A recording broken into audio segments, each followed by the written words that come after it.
Treatment Patient Coordinator at Helix House. You will have left us today with your new best friend, your brace and an OH kit. So my aim is to talk through the OH kit, the products, how to get the best from them, to give you a little guided tour of the brace that you've had fitted, and some do's and don'ts, and really what to expect over the next coming weeks and months. So, you will have left us today with a fitted brace. This one model here is a metal one. You may have had the clear ceramic brace.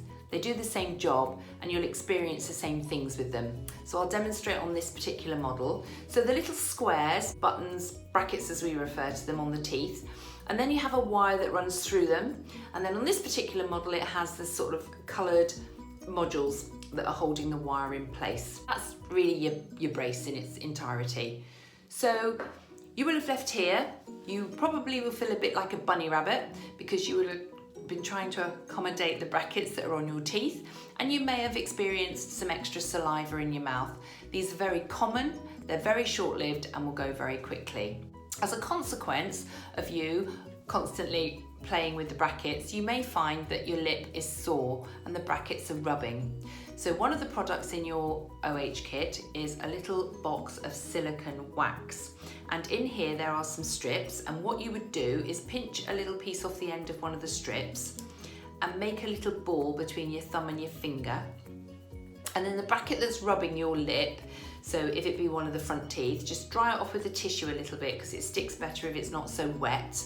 And then you push it onto the bracket, square button as we've said, and you mould it round the corners so that it no longer rubs your lip. That's what the wax is very good for with the brackets. When you eat, take it off, and then after you've eaten, replace it.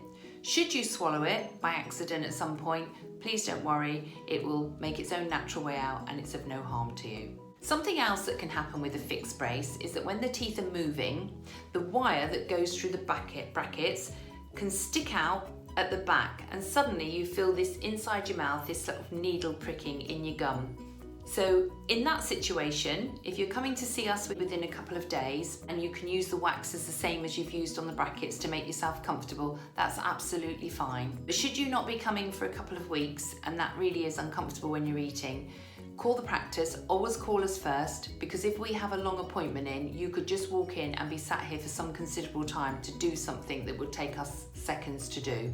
So call the practice, we'll tell you a good time to come down and somebody will make you comfortable. That's really all about what the wax does. Another thing that can happen with the braces, these little buttons that I call buttons brackets, they can pop off. Now when I say pop off, they're not going to pop off into your mouth because they are held on by the little coloured module that we talked about earlier. But what they will do is, where all the other brackets are stuck to your teeth and don't move, the one that has popped off will slide, I don't know whether you can see, along the bracket. It's no longer stuck to your tooth anymore. Now this isn't classed as an emergency unless it is hurting you and making you uncomfortable.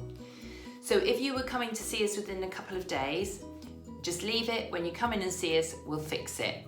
But if again it was 2 or 3 weeks before your next visit, you really need to call the practice and make an appointment for us to pop that bracket back on, because while it isn't on, it's not working, the brace isn't working to its full capacity, that tooth is doing its own thing. And the last thing that I can tell you about the brace that happens in the initial stages is that you will have left here, as I say, feeling a bit strange. Your teeth may or may not be uncomfortable, but within the next sort of 24, 48, 72 hours, they could become uncomfortable in a way they feel tender to bite on and they hurt when you chew something.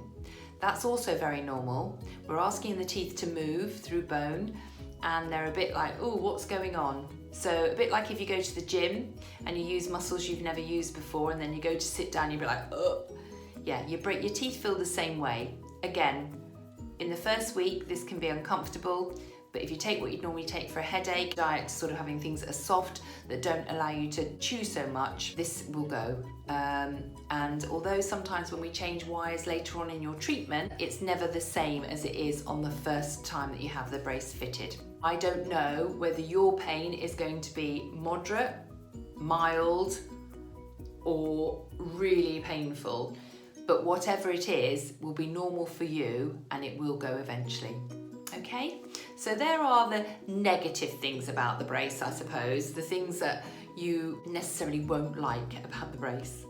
But what to keep in mind is it's going to give you the smile that you want. Going on to cleaning the brace.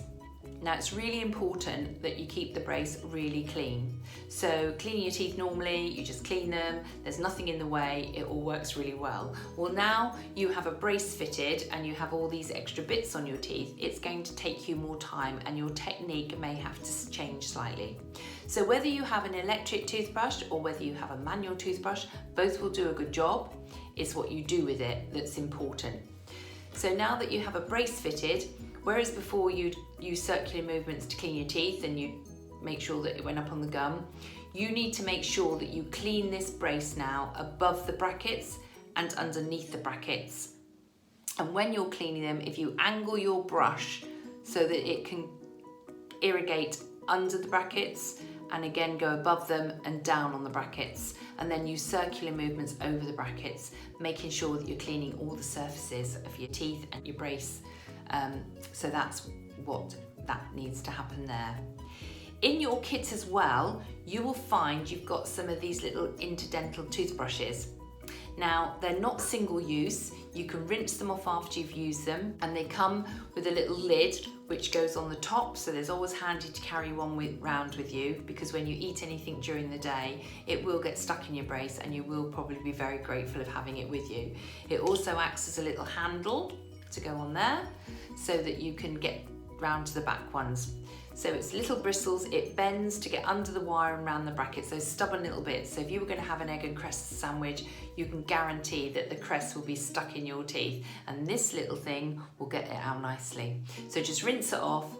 After several uses, you'll know that it doesn't bend very well, the bristles are looking really tatty. So throw this bit away, but keep the lid, because there's only one lid, but there's 6 or 7 of these in your pack, okay?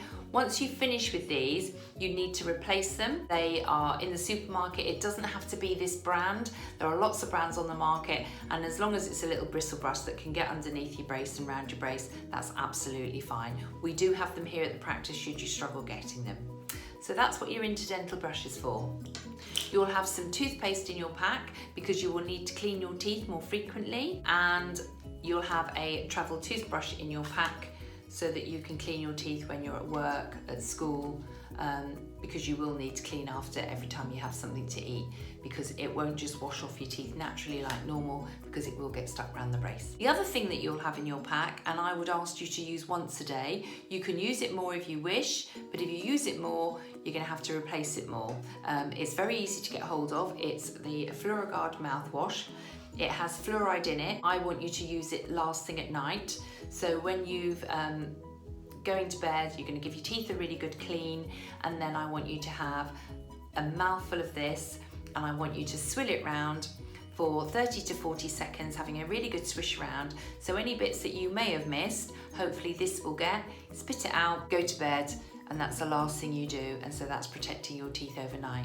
So when you purchase this, we do sell it in the practice, but again, this is very easy to get from the supermarket and Boots. It's the green coloured Fluorogard, and it's a non-alcohol one, okay? So that's the Fluorogard. The other thing that I want to talk to you about is things that you would generally eat. Now, you will be able to still eat most things that you normally eat, but you may have to adapt how you eat them slightly. But there are certain foods that I would ask you to completely, like, they're not necessary and avoid, because they break the brace, and when the brace keeps breaking, it's just going to prolong your treatment. So things like, I'd ask you to stay away from chewing gum, Haribo, sticky toffee, sweets, fizzy drinks. I'd like you to either not have them or keep them to a minimum just at meal times. Adapting things to eat are things like if you eat raw vegetables or an apple, or if you've got a pizza with a crusty bottom on it. I just want you to adapt this. So rather than biting into them and using your teeth as scissors, I'd like you to use a knife and fork and cut things up smaller and eat them on your back teeth. Because the movement when you bite into an apple or something that's hard and you do this to break it off is the movement that we use to take off your brackets. And so that's the sort of thing that's going to make your brackets pop off. Okay. Now, we appreciate that everyone has accidents and mistakes and things just happen, and we're not going to be really angry with you if you come in and you ring up and say, well, I've got a broken brace and I need it fixed. If you were doing it frequently and every other week you were coming in with a broken bracket, we'd kind of say, well, look, you must be doing something that's breaking it, because just everyday normal things don't really do that. So we would ask you just to be a bit more careful, and if you were frequently breaking it, you may incur some cost to keep having it fixed, and equally your treatment would just go on. So it's not great. It's good to look after it, really. If you have the ceramic brace, the clear brackets, you may find that they pick up some staining if you drink lots of coffee, red wine, things like if you eat curries, tomato-based pasta sauces. They will be things, if you eat those a lot, you may find that your brace takes up a stain with them. It's not the brackets so much, it's the little modules that hold the wire onto the brackets. So in that case, you perhaps reduce those things, or if you really fancy a curry, have them, you know, the day before or a couple of days before you're coming in to see us, because at least then you know that the modules can be changed and they won't be an Illuma's colour because they've picked up some of the colourings in the food that you're eating. I'm Maxine, the treatment coordinator. You can contact me, and if you've got any queries or questions, I'll be happy to go through things with you, because while you're wearing your brace, is, you know, the end result is that it gives you a smile that you're happy with. We don't want you to be worried about something that I could have answered or helped you out with that, you know, makes the journey a little easier. You will have been sent instructions that I'm telling you, albeit in more detail, and there'll be contact numbers on there to help you with that. So I hope this video has been useful. As I say, please contact me if you've got any queries, and I will see you on your next appointment.